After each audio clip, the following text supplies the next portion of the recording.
Hey, what's going on, guys? So it's been quite a while since we've taken a look at just a governor from the Hexa gear line. So this one is the Queen's Guard unit, a very cool kind of like elite guard type looking governor here with this massive lance cannon that it has and shield combination, very cool.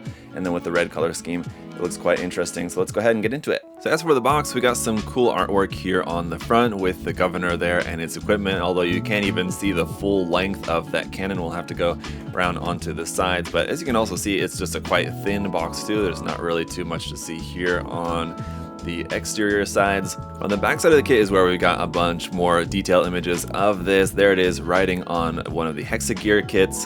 Here we got a look at the full size front and also back of that. Down here, all units and another weapon. So another weapon aside from that massive cannon, it also has this kind of beam saber sort of looking sword, and then some hand options, and then it's basically kind of a equipment connection piece for that. Let's go ahead and pop it open here. The little message on the box: destruction or creation, the power is in your hands. Yes, indeed. Okay, so here's all of our contents, including the art card here for this one, which is very cool. There's what that looks like. Flipping that on the back, you got a bunch of information there, all in Japanese. Our instruction manual, just featuring some kind of line art there of the Queen's Guard on the back side. Some reference images. This is illustrations there with the Sanat logo, and color guide here for you, letting you know all of the color mixtures and everything for that. On the inside, we've got our parts list right here, and the rest of this is just all going to be the construction of the kit. So let's go ahead and take a look at the runners. So first up, our hand option parts here. You can see we've got holding hands, larger holding hands, closed fists, and then on this little runner here, which is actually runner Q, we've got some more holding hands, which I guess are going to be more specifically for this kit. Runner A, and then there's no B, but here's runner C as well. These are in a really dark gray. Runner D is in the main red color for the kit, which is kind of like a darker, almost maroon kind of red color. Runner E, however, is in a dark navy blue. Then runners F and G are back to that red color for a few more of those parts. Runner H is then some more parts in that very dark gray. Then we're skipping ahead in the alphabet to what I can assume is going to be the parts that are specific for this kit. So here's runner M in red. Runner N is in clear red for a few parts on there. Runner O is a few more parts here in dark gray, and then lastly, runner P, one single part that goes inside the shield there in a molded silver, which looks really nice and bright. And that's it for all the parts.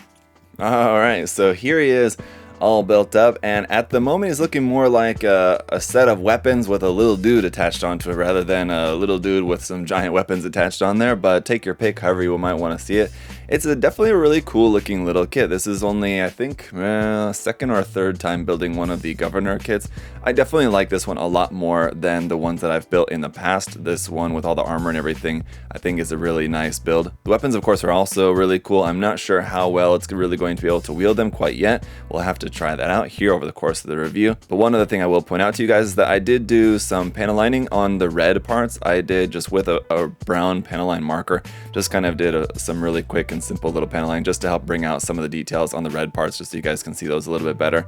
But that's it. Otherwise, this is just built up straight out of the box, as you guys will see. So let's go ahead and take a closer look at it. Right, so its main accessory here is going to be the backpack, of course, which has the shield and the lance on it. That's just going to plug right there into the backpack. If you didn't want to have this plugged onto there, this red armor piece, you can actually take off the backpack and just plug that on to cover up this hole in the back if you wanted to. You also have this little hexagonal piece here, which plugs into that hole. It's kind of hard to hold, but that'll give you a hard point there on the back that you can plug something else onto there, or you can plug it onto an action base or like a flying base or something into that hole that'll make there for you. Other hard points here on the kit are just going to be right here on the side of the leg, but you can make a couple more here with these other adapter pieces. So you've got two of these little adapters like this, which will plug onto the back of the arm, and that'll give you a hard point there on the back of the arm for plugging on, again, just any other sort of armor or accessory or whatever else you might want to plug onto there. You can use those adapters for that. Also got an adapter which is meant for holding up the weight of the lance. So because this is so large and long, you can plug this onto anywhere along the barrel here. You just kind of clip that onto there, and then this can plug onto your base, action base, or a flying base from Kotobukiya, one of the two.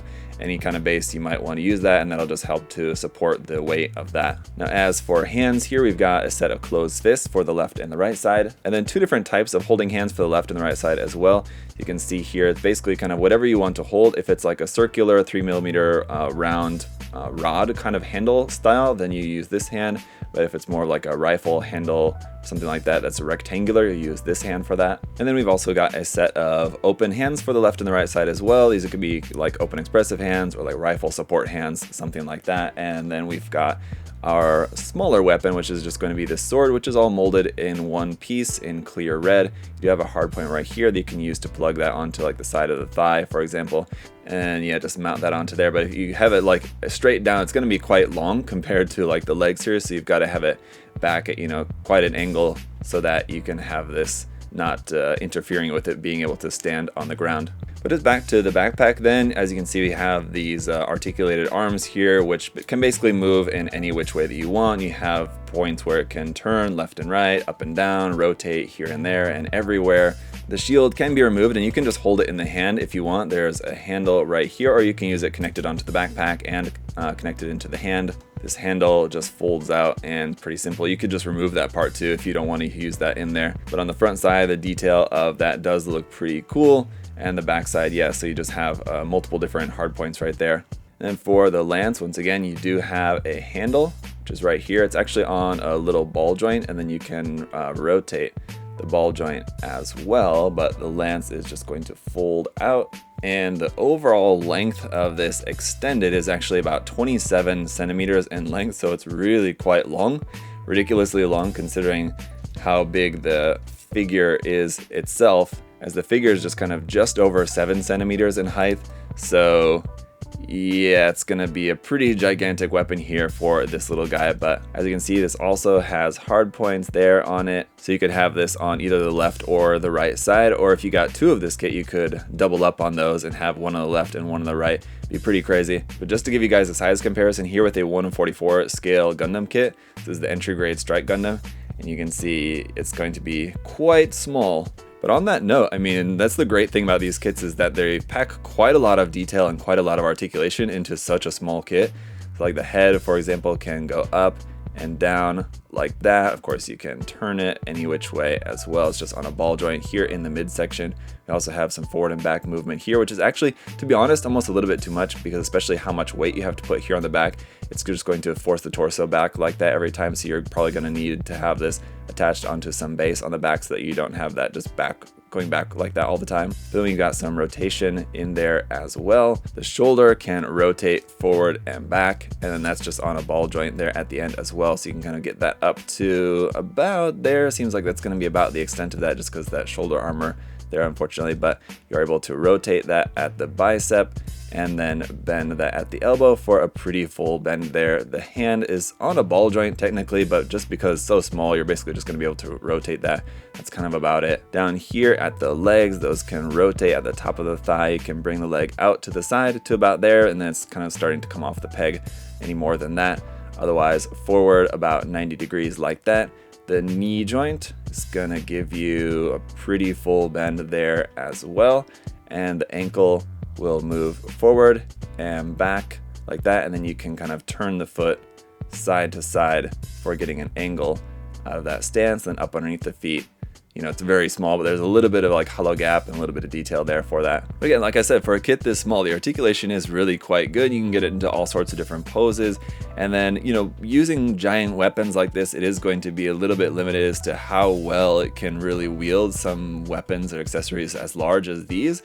But, you know, just having a base is a really nice thing to have on hand, and that'll certainly help out a lot with that, just to be able to give you some more options as to how you want to display this. And of course, the other main thing with this line is that it's all about customization, so it's compatible with the other governors and everything else from Hexagear in the Hexagear line in general, and like all the MSG option parts and everything like that. There's all sorts of different parts available for you to customize this even further, or you like use the weapons and accessories from this with other kits or something like that. So it's a really cool design too overall. I really like the just design of this one, the weapons, and like themselves, the shield and the lance are really cool, and then also the governor itself is a really cool design there. All like the armor for that has this very kind of Praetorian Guard kind of design to it, right? And then with that red color, it also looks quite nice. And like I said, for this, I did just use a brown panel line marker just to, you know, just to bring out those details a little bit, and I think that helped quite a bit. Also, if you just wanted to just have a little tiny bit of paint, maybe just to paint a couple of the details, spray some top coat on it, and it'd be a really good looking little kit just with a very tiny little bit of work.